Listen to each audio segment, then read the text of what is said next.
हरे कृष्णा कृष्ण कृष्ण हरे हरे, हरे राम राम राम हरे हरे। हम लोग श्रवण कर रहे हैं नामाचार्य श्री हरिदास ठाकुर की महिमा। हम लोगों ने सुना था किस प्रकार से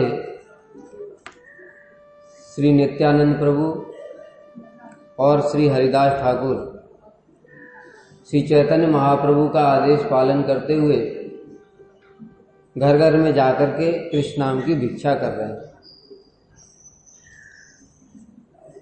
प्रचार करते करते उन दोनों की नजर दो शराबियों पर पड़ी। उनके बारे में जब पता किया तो पता चला कि दोनों ब्राह्मण हैं, किंतु कुसंग के कारण बहुत पापी हो गए। कोई ऐसा पाप नहीं है जो इन्होंने किया नहीं हो। यह सोचकर के नित्यानंद प्रभु के मन में आया कि मेरे प्रभु कौन, श्री चैतन्य महाप्रभु अपने आप को छुपा करके बैठे हुए। उनकी महिमा जगत में लोग जानते नहीं है, सिर्फ भक्त लोग ही जानते हैं। अगर इन दोनों पापियों का उद्धार प्रभु कर देंगे तब सारा जगत उनकी महिमा को जान जाएगा।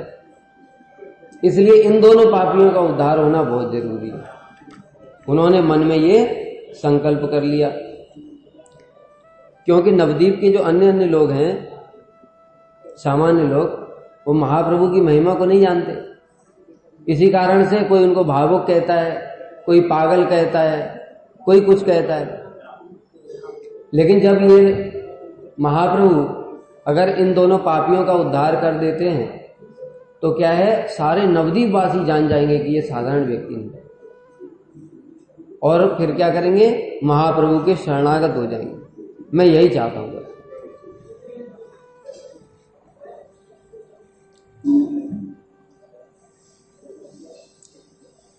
ये लोग जैसे अभी अपने को भूल करके मत्त हो रहे हैं, यदि दोनों इसी प्रकार मत होकर कृष्ण के नाम का उच्चारण करें तथा मेरे प्रभु ऐसा कहकर क्रंदन करें, तभी मेरा भ्रमण करना सार्थक होगा। नित्यानंद प्रभु क्या प्रतिज्ञा कर रहे हैं कि ये दोनों लोग जैसे अभी क्या है, इनको अभी अपने शरीर का ही होश नहीं है। दोनों भाई भाई हैं, फिर भी कभी आपस में झगड़ा करने लगते हैं, एक दूसरे के बाल पकड़ के खींचने लगते हैं, फिर कभी एक दूसरे को आलिंगन करने लगते हैं, फिर कभी एक दूसरे को गाली गलौज करने लगते हैं। यानी इनको अभी शरीर का होश ही नहीं है। वैसे ही अभी किस कारण से होश नहीं है, शराब के नशे में नहीं है। शराब के नशे में इनको अपने शरीर का होश नहीं है। उसी प्रकार से जब तक ये दोनों अब कृष्ण प्रेम में मत होकर के अपने आप को भूल जाएं, नित्यानंद प्रभु प्रतिज्ञा कर रहे हैं कि जैसे अभी शराब के नशे में मदमत्त हो रहे हैं, उसी प्रकार से जब तक ये कृष्ण प्रेम में मदमत्त ना हो जाए और मेरे प्रभु यानी महाप्रभु को देख करके क्या कहा, ये मेरे प्रभु आ गए, इस प्रकार से ऐसा कहकर के क्रंदन करें, तभी जो हम प्रचार कर रहे हैं वो तब सार्थक होगा, नहीं तो कोई फायदा नहीं, हमारे प्रचार का कोई लाभ नहीं। और जो लोग इनको देख करके अभी बताया था ना क्या क्या करते हैं, किसी के घर में जाके आग लगा देते हैं, चोरी डकैती सारे जितने पाप हैं सब करते हैं।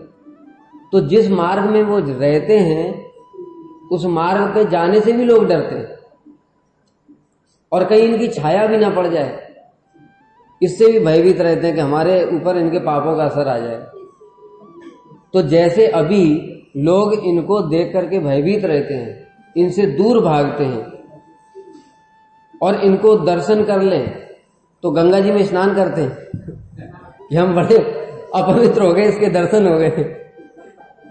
जो बहुत पापी लोग होते हैं उनके दर्शनों का ये प्रताप होता है कि दूसरे को दर्शन मात्र से अपवित्र कर देते।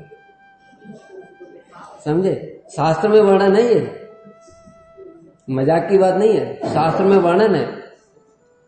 पद्म पुराण में जो व्यक्ति भी त्रिपुंडधारी मायावादी के दर्शन कर लेगा उसको सवस्त्र स्नान करना पड़ेगा। देखो भक्तों के लिए स्नान की व्यवस्था नहीं, भक्त तो सदैव हरि नाम में स्नान करते हैं, हमें अपवित्र नहीं कर सकते मायावादी, लेकिन ये सामान्य लोगों के नियम की बात है। अब कोई हमारे सामने पापी आ जाएगा तो क्या उसके दर्शन से हम अपवित्र हो जाएंगे? ऐसे ही मायावादी के दर्शन से भक्तों का तो कुछ नहीं बिगड़ेगा, वो तो उल्टा उनको ही पवित्र कर देंगे। किंतु सामान्य नियम यही है कि जो भी ये त्रिपुंडधारी के दर्शन करते हैं उनको स्नान करना पड़ेगा। ब्रह्मचारियों को तो कितना श्रेष्ठ बताया शास्त्रों में, कोई साधारण बात नहीं है। गरुड़ पुराण में वर्णन है कि जो ब्रह्मचारी हैं, जैसे किसी के घर में कोई मर जाता है तो 13 दिन का सूतक लगता है ना, 13 दिन तक अशुद्ध हो जाता है, अपवित्र हो जाता है, कुछ भी धर्म इत्यादि के काम नहीं करते, है ना, अपवित्र माने जाते लोग।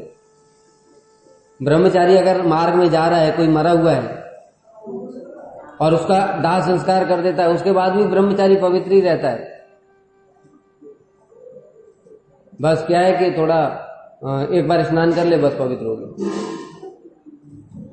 तो ब्रह्मचारी की बात अलग है, लेकिन सामान्य लोग जो भजन नहीं करते, अगर वो मायावादी का दर्शन करेंगे तो वो अपवित्र हो जाते हैं और उनको गंगा जी में स्नान करना पड़ेगा। गंगा जी में नहीं, स्नान करना पड़ेगा सवस्त्र, तब जाकर के पवित्र होंगे। तो ऐसे ही ये भी थे, इनके जो दर्शन कर लेता था उसको फिर गंगा जी में जाकर के स्नान करना पड़ता था कि कहां से सवेरे सवेरे दिख गए। अब नित्यानंद प्रभु क्या प्रतिज्ञा कर रहे हैं?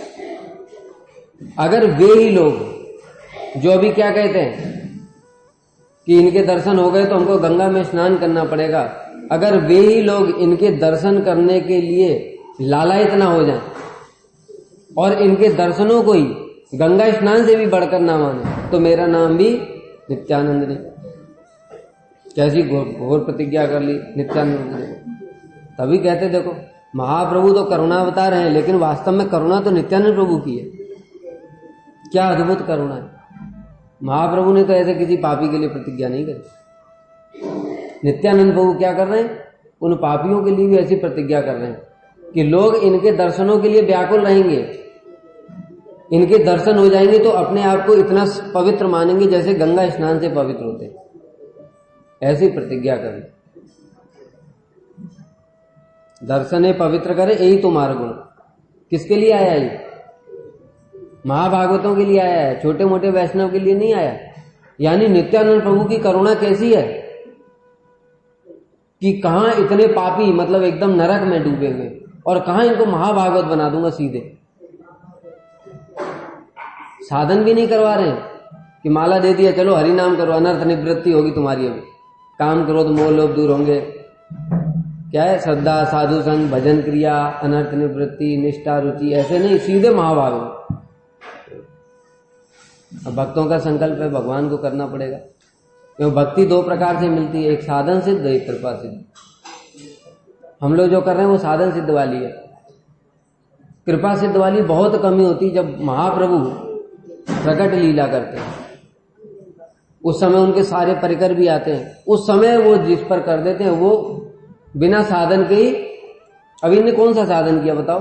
लोगों को पीटना, घर में आग लगाना, लूटना, शराब पीना, ये साधन है? यही भक्ति के साधन है? इन्होंने तो यही किया था, लेकिन नित्यानंद प्रभु ने सीधे उनको महाभागवत बना दिया। कैसे बनाया देखो।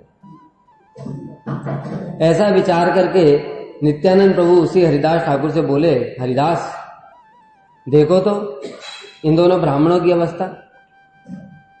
ब्राह्मण कुल में जन्म लेने पर भी इनकी कैसी दुर्गति। ब्राह्मण कुल सबसे श्रेष्ठ माना गया चारों वर्णों में, और इनका जैसा व्यवहार है उसको देख करके तो ऐसा लगता है कि इनका यमराज के चंगुल से छूटने का कोई चांस ही नहीं। यमराज के यहां तो जाना ही जाना है इनको, और वहां जाकर भी वहां से कब छूटेंगे इसकी भी कोई गारंटी नहीं है। इतने पाप हैं इनके, तो कितने कितने जन्मों तक इनको वही नरक में ही भोग करना पड़ेगा। अब नित्यानंद प्रभु हरिदास से कह रहे हैं, हे हरिदास सुनो, जब दुष्ट यवनों ने आपको जान से मारने की चेष्टा की थी तब आपने उनके कल्याण के लिए प्रभु से प्रार्थना की थी।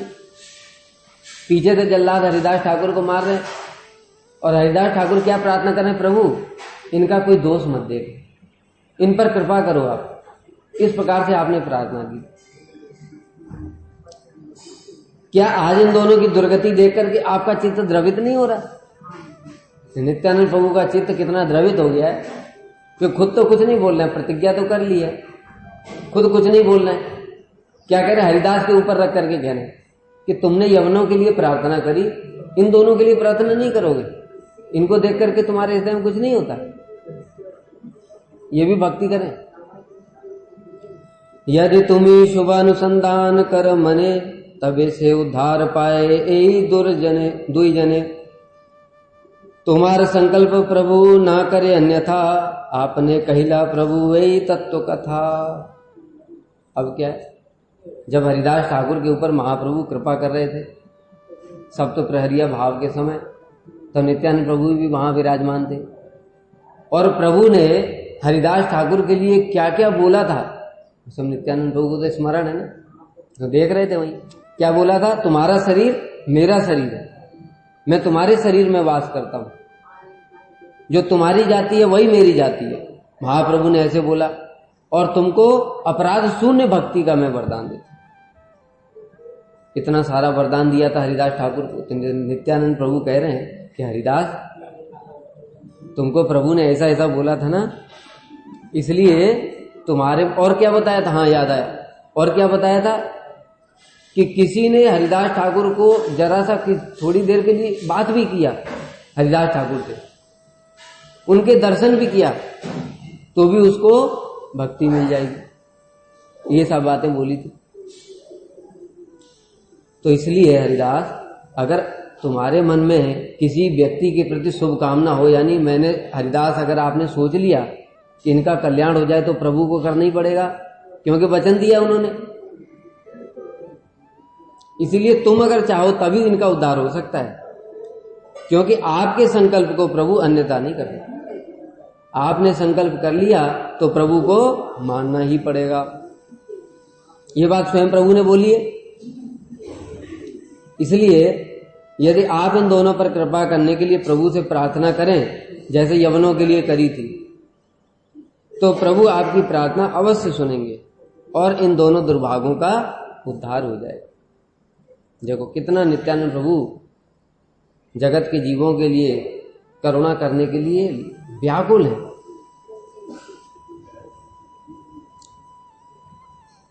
और नित्यानंद प्रभु कह रहे हैं, पुराणों में जैसा अजामिल उद्धार के विषय में लोगों ने सिर्फ सुना ही तो है आज तक। अजामिल उद्धार देखा तुमने? देखा किसी ने? सुना ही है ना आज तक। तो नित्यानंद प्रभु कह रहे हैं आज तक अजामिल का उद्धार सिर्फ सुना है, लेकिन ये दोनों अजामिल के भी बाप हैं, इन्होंने उनसे भी ज्यादा पाप कर रखे हैं। इसलिए आज त्रिभुवन देखेंगे कि महाप्रभु कैसे इनका उद्धार करते हैं। तो आज तक जो अजामिल उद्धार की कथा सिर्फ लोगों ने सुनी, कभी देखी नहीं, आज साक्षात देखेंगे लोग, जब महाप्रभु इन पर कृपा करेंगे, इनको भक्त बना देंगे। और देखो अजामिल का भी ऐसा उद्धार हुआ नहीं। अजामिल ने बहुत साधन किया जा करके, सब छोड़ करके गया हरिद्वार में। इनका तो ऐसा कुछ वर्णन नहीं है, इनका वर्णन आगे आएगा। इन्होंने तो सीधे फिर जब जगाई मदाई जिस घाट पर, उनके नाम से घाट है, लोग उनके दर्शन करके पवित्र हो जाते थे, परम वैष्णव महाभागवत बन गए। कौन सा साधन किया? हम परिक्रमा करने जाते हैं, इनसे प्रार्थना करते हैं, भाई हमारे ऊपर भी कृपा करो।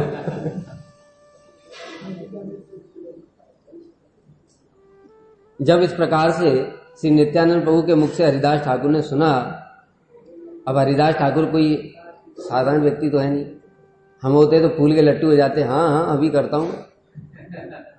लेकिन हरिदास ठाकुर क्या कह रहे हैं, मैं नित्यानंद प्रभु की महिमा को जानते हैं, वो नित्यानंद तत्व ये बलदेव प्रभु हैं साक्षात, फिर भी मुझसे कह रहे हैं, और मैं क्या कृपा करूंगा, मैं तो एक तुच्छ जीव हूं। भाई हरिदास ठाकुर तो जीव और बलदेव प्रभु साक्षात भगवान के द्वितीय प्रकाश,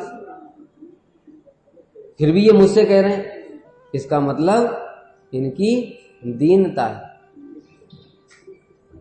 तब श्री हरिदास ठाकुर ने मन में सोचा कि ओ नित्यानंद प्रभु ने इसका मतलब है इनका उद्धार करने का मन में सोच ही लिया है। इसलिए जब नित्यानंद प्रभु ने सोच लिया तो फिर इनका उद्धार तो हो ही गया, अब क्या बचा है। ऐसा विचार करके हरिदास ठाकुर बोले, हे महाशय, आपकी जैसी इच्छा हुई है अवश्य प्रभु की भी वैसी इच्छा है, क्योंकि नित्यानंद प्रभु कौन है? भगवान के द्वितीय प्रकाश है। इसलिए जो कृष्ण की इच्छा है वही नित्यानंद प्रभु की इच्छा है। इसका मतलब प्रभु की भी वैसी इच्छा है। और जो आप मुझसे ऐसा कह रहे हैं कि हरिदास तुम्हारी बात को प्रभु जरूर मानेंगे, तुम इनके उद्धार के लिए संकल्प कर लो, ये तो आपकी दीनता मात्र है। आप इसके माध्यम से शिक्षा प्रदान कर रहे हैं जगतवासियों। क्या शिक्षा प्रदान कर रहे हैं? कि वैष्णव लोग सर्वसमर्थ होने पर भी दूसरे को ही श्रेय प्रदान कर, खुद श्रेय भी नहीं लेते, उसका क्रेडिट नहीं लेते। जब श्री गोविंद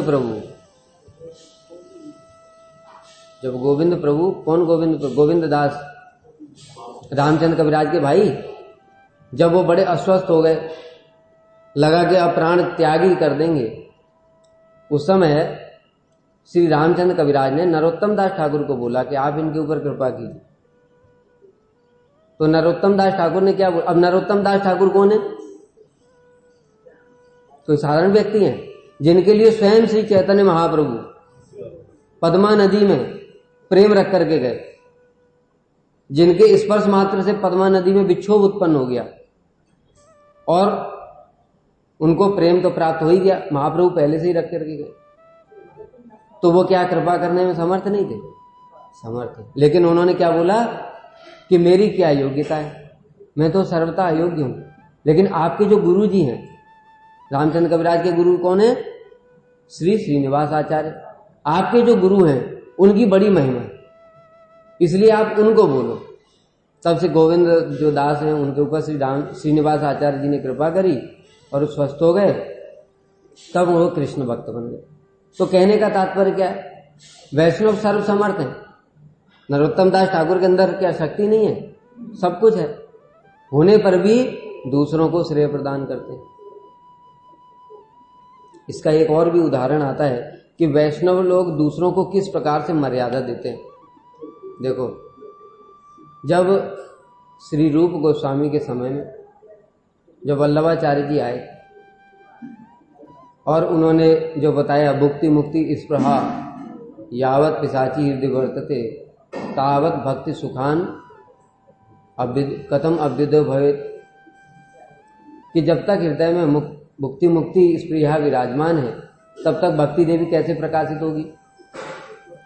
तो श्री वल्लभाचार्य जी ने ये श्लोक देख करके क्या कहा कि इसमें थोड़ा संशोधन की आवश्यकता, इसको आप पुनः चेक कीजिए।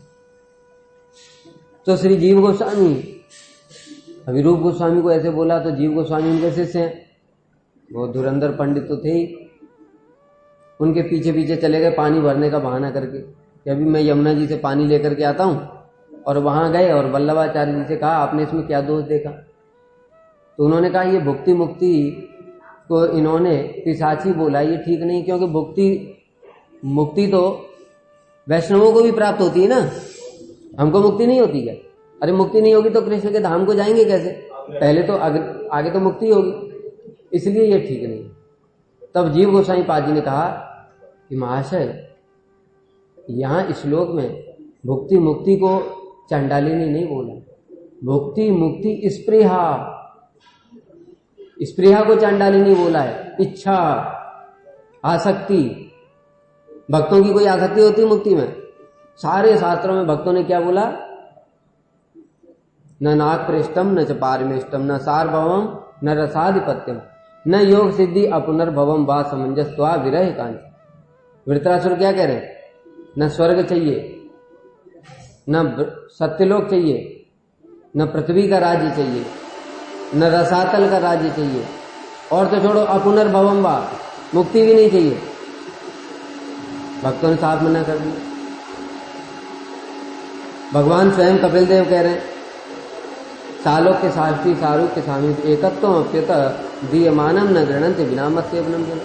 मेरे जो भक्त लोग होते हैं वो सालोक के, साष्टी, सारूप के, स्वामी के और साहिब इन मुक्तियों की तरफ देखते भी नहीं।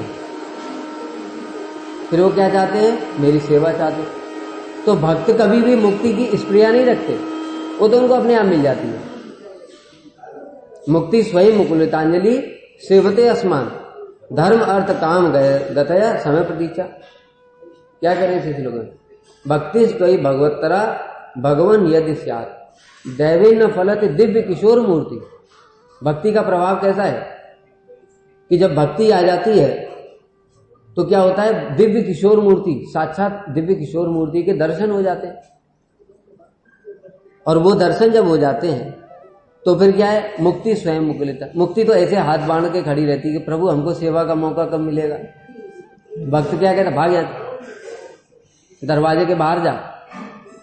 तो मुक्ति देवी तो द्वार के बाहर खड़ी रहती कि हमारा नंबर कब आएगा। और धर्म अर्थ काम गता है, उनकी तो बात ही मत करो, वो तो बहुत दूर है। तो भक्तों को कभी स्पृहा नहीं हुआ। ये बात जब उन्होंने सुनी वल्लभाचार्य जी, तब वो लौट कर गया। और लौट करके आकर के उन्होंने फिर श्री रूप गोस्वामी से कहा कि आपने जो लिखा है वो ठीक ही है। लेकिन रूप गोस्वामी समझ गए निर्जीव गोस्वामी ने कुछ तो बोला है, इसीलिए उन्होंने क्या किया? उनको परित्याग कर दिया कि तुमको सहन शक्ति नहीं है तो तुम्हें अभी वृंदावन में रहने का अधिकार नहीं, तुम यहां से चले जाओ। अब यहां पर श्रील गुरुदेव एक विचार बताते, अगर देखा जाए वास्तविक रूप में तो जीव गोस्वामी ने कौन सा गलत काम किया?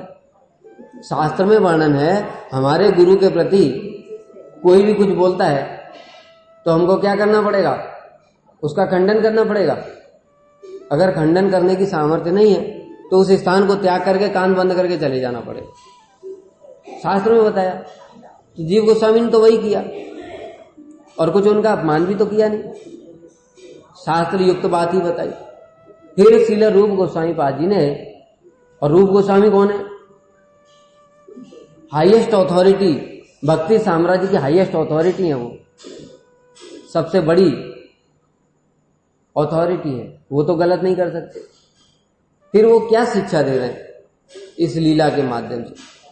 तो श्रील गुरुदेव बताते हैं इस लीला के माध्यम से श्री रूप गोस्वामी पाद ये शिक्षा दे रहे हैं कि जो दूसरे वैष्णव हैं उनको भी मर्यादा प्रदान करनी चाहिए।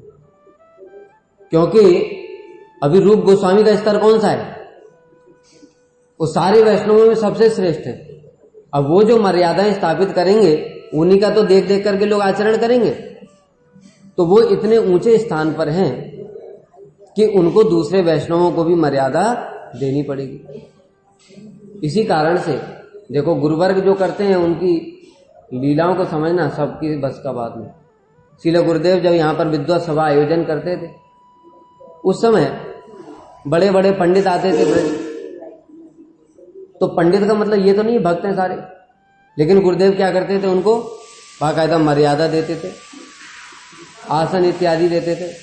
वो जाने के समय में उनको प्रणामी भी देते थे, उनकी प्रशंसा भी करते थे। लेकिन ये देख करके बहुत से लोग क्या है, अब उन पंडितों के पीछे लग गए। यही मूर्खता है। गुरुदेव इतनी ऊंचे पोस्ट पर है कि वो सभी को मर्यादा उनको देनी पड़ती है, इसलिए वो मर्यादा दे रहे हैं। इसका मतलब ये थोड़ी कि सारे भक्ति हो गए। तो मर्यादा देना एक अलग चीज है। और श्रेष्ठ वैष्णव आचरण करके दिखाते हैं कि भाई सभी का सम्मान करना चाहिए। कोई भी ब्रजवासी आता था गुरुदेव के पास में तो गुरुदेव उसका यथा योग्य सम्मान करते थे। यहां तक कि एक बार एक पंडित आए मथुरा के श्रील गुरुदेव के पास में। देखो वैष्णवोचित मर्यादा, कैसे श्रेष्ठ वैष्णव दूसरों को किस प्रकार से मर्यादा देते हैं, श्रील गुरुदेव ने आचरण करके दिखाया। तो पंडित जी ने बोला कि महाराज जी आपने जगत के कल्याण के लिए बड़े अच्छे अच्छे ग्रंथ प्रकाशित किए, इससे बहुत कल्याण होगा लोगों का। लेकिन आपके मठ से भी भागवत प्रकाशित नहीं, ये थोड़ा कमी खलती है, भागवत प्रकाशित होनी चाहिए। तो गुरुदेव ने क्या बोला? गुरुदेव बोले कि देखो, हम तो संस्कृत आती नहीं, अगर आप हमारी सहायता करेंगे तो फिर हम निश्चित रूप से भागवत को प्रकाशित कर सकते। अब गुरुदेव जो साक्षात राधा रानी के परिकर हैं, जिन्होंने इतने गौड़ीय गोस्वामियों के इतने बड़े बड़े ग्रंथ प्रकाशित किए, उनके लिए कोई बड़ी बात है, लेकिन फिर भी वैष्णवोचित मर्यादा प्रदान कर। तो इस प्रकार से यहां पर श्री नित्यानंद प्रभु क्या शिक्षा दे रहे हैं कि समर्थ होने पर भी वैष्णव लोग किस प्रकार से दूसरों को मर्यादा देने के लिए, उनकी महिमा बढ़ाने के लिए इस प्रकार की लीलाएं करते हैं।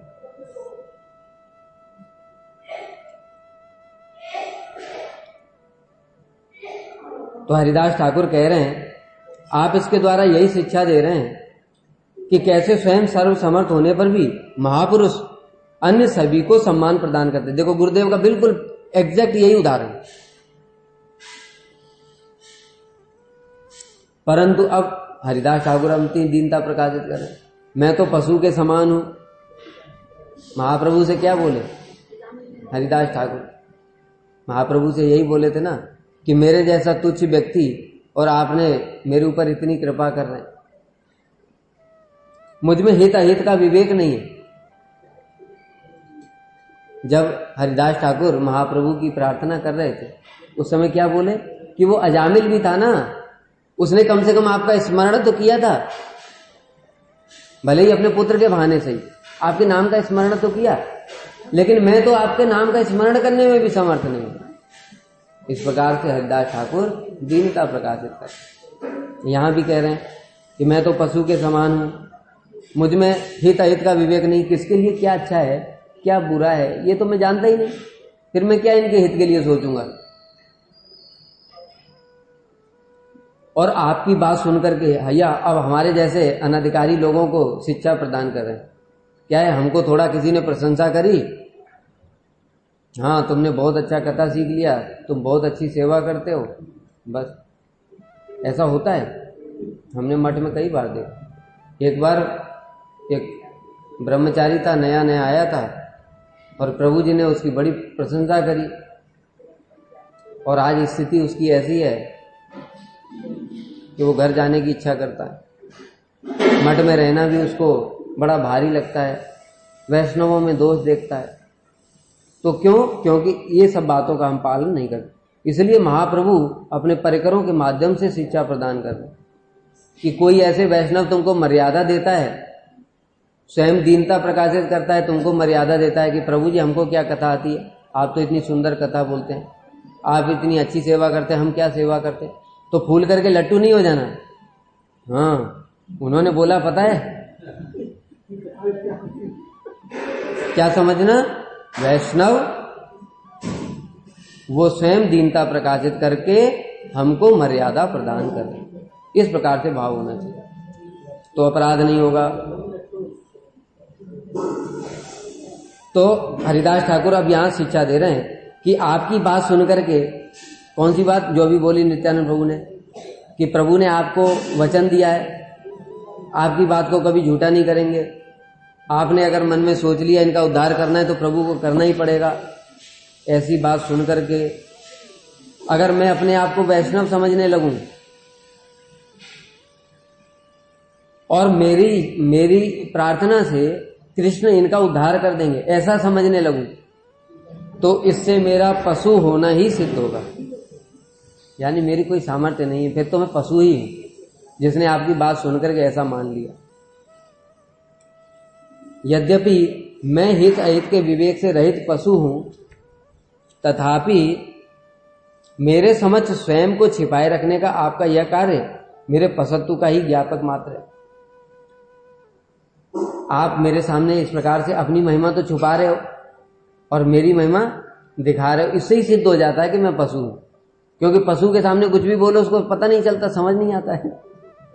ऐसे ही आप क्या कर रहे हो, अभी मेरे सामने लीला कर रहे हो, अपनी महिमा को छुपा करके मेरी महिमा दिखाना चाहते हो, इससे मैं समझ गया कि आपने बिल्कुल मुझे प्रमाणित कर दिया कि मैं पशु ही हूं। मैं कृष्ण विस्मृत जीव हूं, मैं इन पर क्या कृपा करूंगा? मुझे तो खुद कृष्ण का स्मरण नहीं होता, कृष्ण को भूल करके या नरक में पड़ा हुआ। अतएव मेरे स्वरूप को प्रकाशित कराकर मुझे भगवान की सेवा में नियुक्त करने के उद्देश्य से ही आप अपने व्यवहार के द्वारा मुझे अनेक, तो इस प्रकार से आप जो ये कह रहे हैं ये क्या है कि मुझे शिक्षा प्रदान कर रहे हैं कि मैं भी कैसे कृष्ण की सेवा कर सकूं। अब क्या हुआ, ये सुनकर के हरिदास ठाकुर की दीनता देख करके तो नित्यानंद प्रभु बड़े संतुष्ट हो गए और उनको क्या किया, पकड़ करके जबरदस्ती आलिंगन कर लिया और बोले, प्रभु के जिस आदेश को लेकर हम सर्वत्र भ्रमण कर रहे हैं, आपने प्रभु का वह आदेश हम इन दोनों को भी सुना दें। तो सुनो नित्यानंद, अब ठीक है, फैसला हो गया, चलो दोनों मिल करके चलते हैं। एक दूसरे को पहले मर्यादा दे ली, महिमा बढ़ा ली, ठीक है चलो अब दोनों को चलते हैं इनके पास, और जो हमारे प्रभु का जो आदेश है कौन सा, कृष्ण कृष्ण बोलो, ये अपना प्रभु का आदेश हम दोनों को सुना देते। यद्यपि ये दोनों बड़े पापी हैं, अतः हमारे कहने से ये हरिनाम नहीं करेंगे, हमको पता है, परंतु हमें अपना कर्तव्य पालन करने के लिए इन्हें हरिनाम सुनाना ही होगा। यहां पर फिर से श्री नित्यानंद प्रभु एक शिक्षा दे रहे हैं कि देखो, कई बार हमको पता होता है हमारे बस का सामर्थ्य का नहीं है ये काम करना, फिर भी गुरु ने आदेश दिया है। जब गुरु ने आदेश दिया है तो तुमको क्या करना पड़ेगा, चेष्टा करनी पड़ेगी। पहले नहीं गुरु जी मुझसे नहीं होगा, ऐसे नहीं बोला। यहां पर शिक्षा दे रहे हैं नित्यानंद प्रभु। नित्यानंद प्रभु पहले क्या बोल रहे हैं कि हमको पता है अच्छे से ये दोनों पापी हमारे कहने से हरिनाम क्यों करेंगे। भाई पापों की सारी लिमिटें इन्होंने क्रॉस कर दी हैं। चित्रगुप्त कितने लिख लिख करके इनके अकाउंट, उन चित्रगुप्तों की पोतियां भर गई, चित्रगुप्त लिखते लिखते थक गए, इनके इतने पाप हैं, हमारे कहने से कोई हरिनाम करेंगे क्या, नहीं करेंगे। लेकिन फिर भी क्यों, प्रभु का आदेश है। प्रभु ने क्या बोला था, प्रभु ने बोला था कि पात्र अपात्र का विचार नहीं करना, वर्ण आश्रम धर्म से जो बाहर हो उसको भी नाम का प्रचार करना। तो प्रभु की आज्ञा तो पालन करनी पड़ेगी। इसलिए गुरु वैष्णवों की आज्ञा पालन करने में सफलता मिलेगी, असफलता मिलेगी, इसका चिंता नहीं करना। काम होगा कि नहीं होगा इसकी चिंता नहीं करना, कष्ट मिलेगा कि आनंद मिलेगा इसकी भी चिंता नहीं करना। सिर्फ क्या सोच करके, बस प्रभु का आदेश पालन करना, बस। फिर ये बोले या ना बोले इनकी इच्छा, हमारा काम तो हो जाएगा। क्योंकि उनको सीधे हर दिन शाम को रिपोर्ट देनी पड़ती थी, जैसे तुम लोगों को हर दिन रिपोर्ट देनी पड़ती है। कितने अपराध हुए, तन से, मन से, वचन से, कितने हरिनाम हुआ, इस लोग याद किया कि नहीं। ये क्या है, ये रिपोर्ट कार्ड है। ऐसे ही हर दिन नित्यानंद प्रभु और हरिदास ठाकुर को क्या करना पड़ता है, रिपोर्ट कार्ड देना पड़ता है कि भाई आज हमने यहाँ करके ये बोला। अगर नहीं बोलेंगे तो प्रभु को झूठ बोल देंगे, हमारी तरफ फिर हम जैसे झूठ बोल देते हैं। प्रभु जी तन से, मन से, वचन से कोई अपराध नहीं हुआ। तो प्रभु, महाप्रभु तो भगवान है, वो तो अंतर्यामी है, तो उनको झूठा रिपोर्ट कार्ड तो चलेगा नहीं। इसलिए प्रभु को तो बोलना है शाम को, इसलिए हम भाई इनको तो हरिनाम बताना ही पड़ेगा। ऐसा कहकर के नित्यानंद प्रभु हरिदास ठाकुर को अपने साथ लेकर के उन पापियों को हरिनाम सुनाने के लिए चल दिए। अब जब जा रहे थे तो देखा भाई ये साधु हैं और वो पापी हैं, सबको पता है क्या हालत करते हैं। जो भी उस रास्ते से जाता है ये दोनों क्या हालत करते हैं, साधु वाधु का कोई विचार ही नहीं करते। इसलिए लोग, कुछ जो अच्छे भले लोग थे, कुछ तो द्वेषी लोग थे भक्तों के, वो तो सोच रहे होंगे अच्छा है जाने दो, आज पता चल जाएगा इनको। और जो भक्त लोग थे वो क्या है, घबरा गए। उन्होंने सोचा अरे ये तो बड़ा गड़बड़ हो जाएगा, ये साधुओं को मारपीट देंगे। अब वो लोग समझाने लगे, देखो भाई सुनो, उनका घर आसपास में ही होगा, तो कह रहे हैं कि इनकी आवाज सुन करके घर के अंदर हमारे प्राण सूख जाते हैं, तो तुम साक्षात इनके पास जा रहे हो। घर के अंदर क्यों सूख जाते हैं? क्योंकि किसी के भी घर में आग लगा देते हैं। तो घर के अंदर भी बैठ करके डरते हैं लोग कहीं आग ना लगा दे। और तुम पता नहीं कैसे साहसी हो कि उनके पास में, साक्षात उनके पास में जा रहे हो जानबूझ करके। इसको कहते हैं सांप के बिल में हाथ देना। अरे भाई एक बात और सुन लो, तुम लोग सोच रहे हो ना मन में, अरे हम तो साधु हैं, सन्यासी हैं, लोग देख करके सम्मान करेंगे। उनको ये सब ज्ञान नहीं है। कौन सन्यासी है कौन गृहस्थ है ये नहीं सोचना कि हाँ हमारा देखा तो सैफ्रॉन क्लोथ, टीका तिलक, हाथ में कंठी माला और स्वस्थ तुम्हारे चरणों में साष्टांग प्रणाम करेंगे, ऐसा नहीं है। उनको तो पता ही नहीं साधु क्या होता है। वे तो जब ब्राह्मणों और गैयाओं तक की हत्या कर देते, ब्राह्मणों को ही मार देते हैं, गाय को खा जाते हैं मांस, तो तुम उनके लिए क्या हो? परंतु ये दोनों मानने वाले नहीं है, क्योंकि नित्यानंद प्रभु परम करुण और वे दोनों के पास पहुंच ही गए। अब श्री वृंदावन दास ठाकुर कह रहे हैं, सर्व पाप सही दुईर शरीरे जन्मिल, वैष्णवेर निंदा पाप सबे ना हईल, आर्निश मध्यपेर संगे रंगे थाके, नहिल वैष्णव निंदा यही सब पाके। अब श्री वृंदावन दास ठाकुर कह रहे हैं कि देखो इनके अंदर ऐसा कोई पाप नहीं था जो इन्होंने किया ना हो। सारे पाप मतलब जैसे कहते थे पापों की साक्षात मूर्ति, सारे पाप यहीं से प्रकट होते, ऐसी इनकी स्थिति थी। किंतु इनकी भी एक बड़ी महिमा थी, क्या? उन्होंने कभी वैष्णव के निंदा रूपी अपराध नहीं किया। क्योंकि निंदा कहां से करेंगे? शराब में मगन रहते थे पी करके, आपस में लड़ाई झगड़ा करना। जो आदमी मिलते थे कर्मी लोग, वो रास्ते से जा रहे पिटाई लगा देना, घर में आग लगा देना, वो भी किसके? कर्मी लोगों के। तो कहते पाप सारे किए इन्होंने, निंदा नहीं की। जानते ही नहीं वैष्णव कौन होते। वे दिन रात शराबियों के संग में रहते थे। शराबी तो वैष्णव नहीं है, तो शराबियों के संग में डूबे रहते थे, तो उनको कभी वैष्णवों से कभी परिचय हुआ नहीं, इसलिए उनसे कभी वैष्णव की निंदा नहीं हुई, वैष्णव की हिंसा भी नहीं हुई। तो अपराध शून्य थे। अजामिल का भी यही आता है, अपराध शून्य था। जिन सब वस्तुओं को देखने में स्थूलदर्शी कभी समर्थ नहीं हो सकते, सूक्ष्मदर्शी नित्यानंद प्रभु और हरिदास ठाकुर ने उसी वस्तु को लची। देखो जब भगवान कृपा करने की बारी आती है तो भगवान अनंत जन्मों का एक ही अकाउंट चेक कर देते हैं। एक तरफ अनंत पाप है, दूसरी तरफ एक अपराध। वो जो एक अपराध है उसका गुरुत्व अनंत पापों से ज्यादा है। एक अपराध के कारण कृपा नहीं मिलेगी, और दूसरी ओर अनंत पाप है, कोई अपराध नहीं है तो उसको कृपा मिल जाएगी। पहले अजामिल का उदाहरण मिलता था शास्त्रों में, और महाप्रभु की लीला में उनके भी बाप जगाई मदाई का उदाहरण मिलता है। दोनों ही अपराध शून्य, तब इनके ऊपर कृपा होगी। इसलिए अपराधों से सावधान। हम पर कृपा क्यों नहीं हो रही? यही कारण। तो नित्यानंद प्रभु और हरिदास ठाकुर कौन है? सूक्ष्मदर्शी, अंतर्यामी है। वो सारा अकाउंट जानते हैं उनका, इसलिए उन्होंने जब अकाउंट देखा तो क्या देखा कि बड़े पापी हैं, परंतु अपराध शून्य। श्रील वृंदावन दास ठाकुर आगे कह रहे हैं, जे सभाए वैष्णवेर निंदा मात्र है, सर्वधर्म था कि लेऊ तबू है क्षय। सन्यासी सभा यदि है निंदा कर्म, मध्यपेर सभा है ते से सभा अधर्म। जिस सभा में वैष्णवों की निंदा होती है, उस सभा में सारे धर्म का कार्य होने पर भी वो सारे धर्मों का विनाश हो जाता है। मतलब वो धर्म किसी काम का नहीं। उदाहरण बता सकते? उदाहरण बताओ।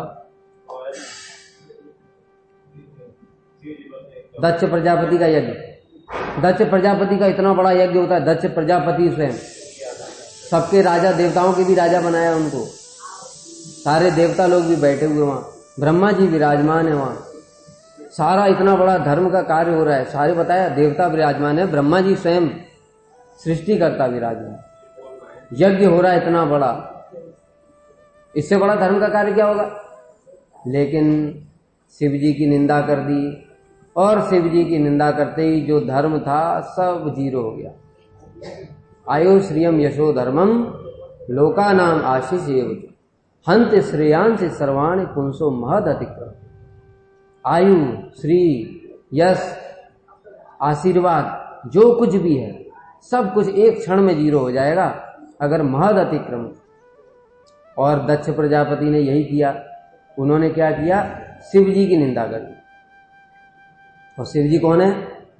निम्नगा नाम यथा गंगा देवा नाम अच्युतो तथा वैष्णवा नाम यथा शंभु पुराणा नाम इतम। जो 12 महाजन है उनमें भी शिव जी सबसे श्रेष्ठ। और उनकी निंदा करते ही सारा दक्ष प्रजापति का धर्म कर्म सब कुछ जीरो हो गया। उसकी आयु भी खत्म, गला काट दिया। वीरभद्र ने आकर के गला काट दिया और वो गला जो था वो यज्ञ की जो कुंड था ना उसी में डाल दिया। यज्ञ खत्म, सब भागे वहां से। और इतना ही नहीं, जो महाप्रभु की लीला में वर्णन आया कि जो रामचंद्र खान जिसने हरिदास ठाकुर के चरणों में अपराध किया उसका दंड सारे गांव को भोगना पड़ा। उसी प्रकार से दक्ष प्रजापति के यज्ञ में जितने बड़े बड़े ऋषि मुनि थे, देखो ऋषि मुनि कितने तेजस्वी थे, भृगुवंशी ऋषि थे वहां, उनकी किसी दाढ़ी नोच ली, किसी के दांत तोड़ दिए। वीरभद्र ने आकर के उन ऋषियों की भी कुटाई करी जम करके, समझ गए? तो कोई कितना भी बड़ा महापुरुष क्यों ना हो, जब महद अतिक्रम कर देता है तो उसको भी दंड भोगना पड़ता है, क्योंकि ये सब दक्ष प्रजापति के सपोर्टर थे, समझ गए? इस कारण इनको भी दंड भोगना। और कह रहे हैं कि जो सन्यासियों की सभा में यदि वैष्णवों की निंदा होती है तो वह शराबियों की सभा से भी बेकार है। अगर किसी सभा में वैष्णवों की निंदा हो रही है तो वो जो सभा है वो उससे अच्छा शराबियों की सभा है, क्योंकि शराबियों की सभा में क्या होगा? गाली गलौज होगा, मारपीट होगी, पाप होगा ना। ये तो पापों की कोई काउंट नहीं, लेकिन अपराध वैष्णव निंदा ये महत अपराध। जगाई मदाई के निकट जाकर के नित्यानंद प्रभु और हरिदास ठाकुर ने और भी एक शिक्षा दी कि प्रभु की आज्ञा का पालन करने वालों को कभी भी वैष्णव निंदुओं की अधार्मिक सभा में नहीं बैठना। अब नित्यानंद प्रभु हरिदास ठाकुर क्या कह रहे हैं? चलो इनके पास चलते हैं, इनको हरिनाम सुनाते हैं, लेकिन जहां पर वैष्णव निंदा होती वहां नहीं जाना, वहां पर ज्यादा दया नहीं दिखाना कि वहां चलो इनको प्रचार करें, उनको छोड़ो, मरने दो, उनका सपोर्ट करोगे तुम भी मर जाओगे। यही तो उदाहरण दिया। मद्यपेर निष्कृति आछय कौन काले पर चर्चकेर गति नहे कबू भाल। शराबियों का उद्धार तो संभव है, किंतु वैष्णवों की निंदा करने वाले की गति तो कभी अच्छी नहीं हो सकती। इसलिए गुरुदेव भी यही बात कहते, मठ में किसी से कोई भी गलत काम हो जाता है तो गुरुदेव कहते थे कोई बात नहीं, क्षमा कर देते। लड़ाई झगड़ा होता था, क्षमा कर देते।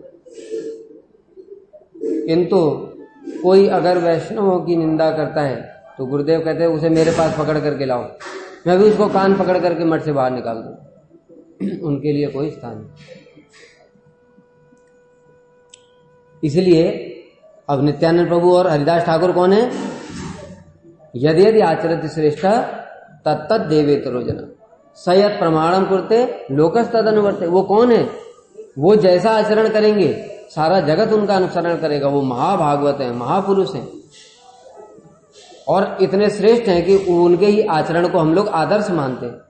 इसलिए इन्होंने ये आचरण करके दिखाया कि ये बहुत शराबी हैं, बहुत पापी हैं, इनका उद्धार करने के लिए प्रयास करना चाहिए, लेकिन वैष्णव निंदु का उद्धार करने के लिए प्रयास करने की जरूरत नहीं, मरने दो।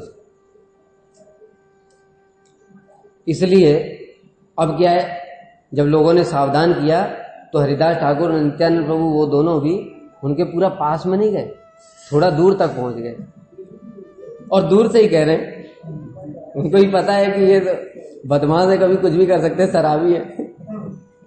दूर से ही कह रहे हैं अरे भाइयों तुम दोनों कृष्ण कृष्ण बोलो, कृष्ण का भजन करो, क्योंकि कृष्ण ही सबके माता पिता धन प्राण है। और तुम्हारे जैसे लोगों का कल्याण करने के लिए ही स्वयं कृष्णचंद्र का अवतार हुआ है। देखो महाप्रभु स्वयं कृष्ण है, इसलिए तुम कृष्ण कृष्ण बोलो।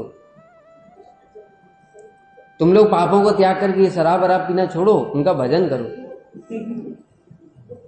जैसे ही जगाई मदाई ने ये दोनों सुना कृष्ण कृष्ण बोलो, कहाँ तो लोग उनकी छाया ना दूर तक कहीं पड़ जाए, दूर से कहीं दिख जाए या आवाज सुनाई दे जाए तो वो रास्ते पे जाते नहीं थे लोग, और ये लोग उतना पास में पहुंच गए। तो जगाई मदाई ने कहा आ जाए, 2 मुर्गे फंसे आज। उन दोनों ने अपना सिर उठाकर देखा, ऐसे शराब के नशे में तो पूरा टुल्ल, और उसमें क्या है, आंखें लाल थी उनकी। जैसे ही आवाज सुनाई थी उनको, कुछ आवाज कोई बुला रहा है, देखा है, क्रोध से उन दोनों की आंखें लाल हो गई। और सामने दोनों लोगों को खड़ा देख करके अत्यंत क्रोधित होकर के उन्होंने क्या किया, तुरंत उठे और दोनों को पकड़ने के लिए दौड़ लगाई। लाल लाल आंखें, क्रोध में गुस्से में दौड़ लगाई।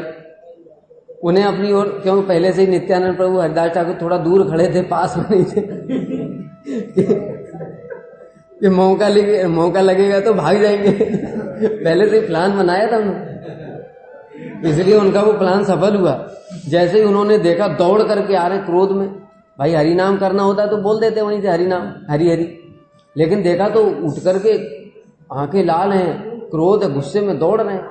हमको समझ में नहीं आता कौन प्यार से आ रहा है, कौन क्रोध में आ रहा है।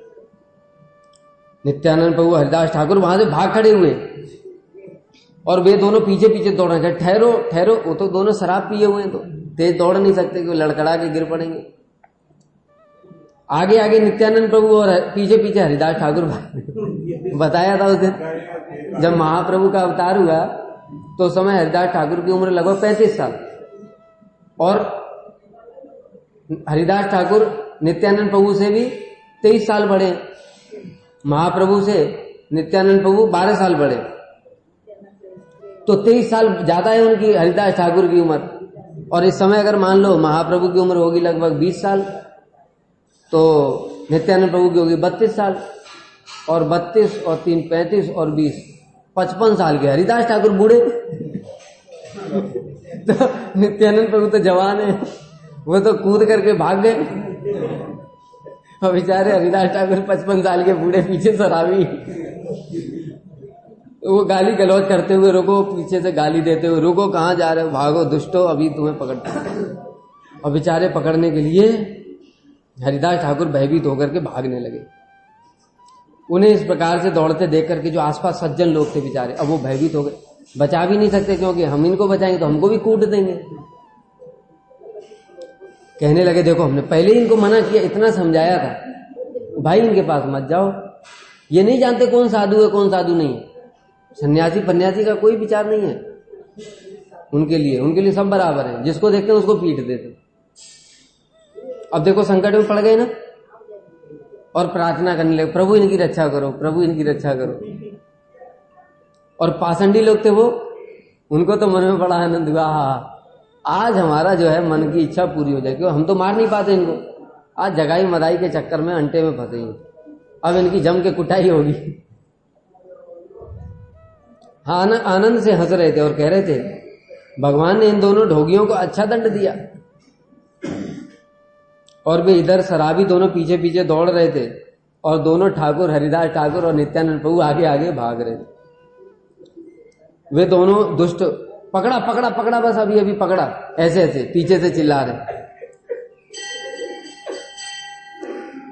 लेकिन नित्यानंद प्रभु और हरिदास ठाकुर को पकड़ नहीं पा रहे, क्योंकि दोनों शराब के नशे में थे ना, तो शराब के नशे में तेज भाग नहीं पाते। तब नित्यानंद प्रभु ने कहा, जैसा मैंने सोचा था कि हम जगाई मदाई को कृष्ण नाम उपदेश देकर वैष्णव बना देंगे, ये सोचना तो दूर की बात है, अब तो हमारे प्राण बच गए। यही बड़ी भगवान की कृपा है, महाप्रभु की कृपा है, हमारे प्राण बच गए। तब हरिदास ठाकुर, अभी उनको तो गुस्सा आ रहा है कि देखो ठाकुर, अभी ऐसी बात करने से कोई फायदा नहीं है, ऐसे लोगों को कृष्ण के विषय में उपदेश देने की ये बुद्धि तुम्हारी थी, और तुम्हारी ऐसी बुद्धि के कारण आज मेरे प्राण भी संकट से बचे, बाल बाल बचाऊं, और तुम तो जवान हो, कूद करके भाग गए, और मैं तो पीछे पीछे भाग नहीं पा रहा। हम मृत्यु के मुंह में जा रहे थे। देखो ये हमको भगवान ने दंड दिया है। अश्रद्धालु व्यक्ति को हरिनाम को उपदेश करने से क्या दंड होता है? ये भी नाम अपराध में से एक है, 10 नाम अपराध। अश्रद्धालु व्यक्ति को हरिनाम का उपदेश करना। तो हरिदास ठाकुर यही कह रहे हैं कि देखो इनकी कोई श्रद्धा थी नहीं और तुम ज्यादा दया दिखा रहे थे, इस कारण से हमारे प्राण संकट में आए। परस्पर ऐसा आपस में बात करते हुए, हंसी मजाक, अब आपस में हंसते हुए कह रहे एक दूसरे से, दोनों भागे जा रहे थे और उनके पीछे पीछे शराबी भी भाग रहे थे। दोनों का शरीर मोटा था शराबियों का, इसलिए दौड़ नहीं पा रहे थे, अंधे में पकड़ नहीं पाए। और पीछे से कह रहे अरे भागो, कहां भागते हो, रुको, आज जगाई मदाई के हाथ से बचोगे कैसे, आज तुमको देखते हैं। इनकी बातें सुनकर के दोनों प्रभु डर से, हे कृष्ण रक्षा करो, हे कृष्ण रक्षा करो, हे गोविंद प्राण बचाओ, ऐसे कहते हुए दोनों भाग रहे थे। और फिर दोनों प्रभुओं में कैसे आनंद कला होगा हम लोग श्रवण करेंगे। वांछा कल्पतरुभ्यश्च कृपा सिंधुभ्यैव च पतितानां पावनेभ्यो वैष्णवेभ्यो नमो नमः।